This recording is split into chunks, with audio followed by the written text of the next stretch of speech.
The gentlelady yields. I now recognize the gentleman from Texas, Mr. Luttrell. Thank you, Mr. Chairman. Chief Ortiz, thank you for your service. Mr. Kagan, you as well. Chief, are you a direct report to Secretary Mayorkas?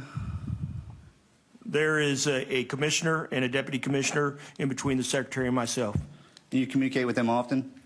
I communicate often with the secretary, several times a week, sir. So I want to piggyback off of what Ms. Green said, because we were just read in on this explosive device that was discovered by one of your Border Patrol agents. Now, obviously, sir, you're aware of this.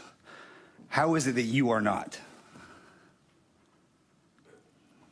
Because as the investigative arm of the department, we're focused on investigating TCOs, and the intelligence shared between our two agencies is robust. It happens all the time. We're not actively. So here's my issue. This is one of the issues I see between and I respect everything that both of you do and everybody that works for you, but the breakdown of communication and the silos that we work in is what's detrimental to this country right now. And if there is an explosive device, if the cartels are using explosive device against our agents, that changes the narrative. So can I answer my job as the assistant director over countering transnational organized crime is not domestic operations. Our domestic operations folks that work in the field day in and day out are the ones that communicate with the Border Patrol. I'm saying, me personally, I do not know. I can get back to you and let you know whether HSI as a whole knows and our domestic operations knows. So I just wanted to clarify that point. Thank you.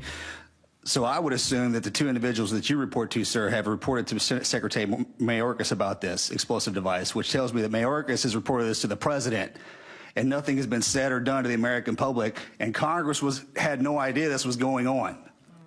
Now, if this is the case, and we're surging money, billions, hundreds of billions of dollars across the seas to secure everybody else, and we're not doing anything here in my state, in our southern border, that's a problem, because that means that they're lying to us.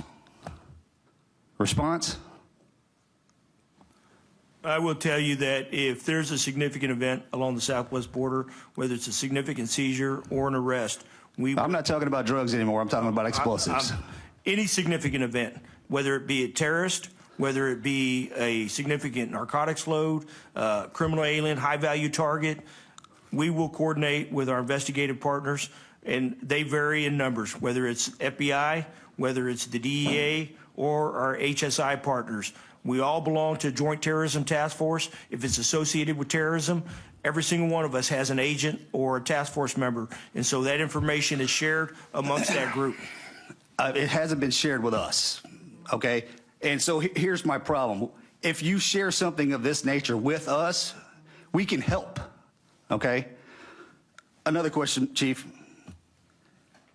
You said consequences, and you said that your agents don't feel like they have legislation, or that legislation is not enforced to support them in their duties. Who specifically is telling you not to do that? What memo and whose name is on the bottom of that so we can go after them? When I say consequences, I'm talking about two things. I'm talking about prosecutions, and I'm talking about repatriations back to their home country. We have to have those tools in our toolkit to be able to deal with the migrant surges that we're seeing right now.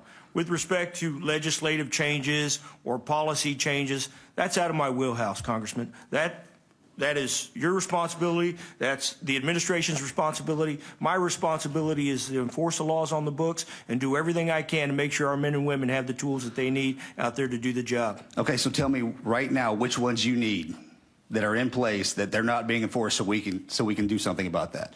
And if you don't have that in front of you right now, please, Babs, get it to me. I will, sir. Could I interrupt as the chairman just a second? I want to make sure I understand Mr. Luttrell's questions. You're asking which policies need to be reinstated in order for him to do his job? Yes, sir. Okay. Yes, sir. I'm sorry if that didn't come out clearly. I apologize. That's okay. Go ahead, Chief. Once again, whatever consequences, you can call it migrant protection protocols, you can call it remain in Mexico, you can call it a safe third country. All of the tools that the Border Patrol and DHS have at their disposal are going to allow us to do a better job of managing this border. I yield back, sir.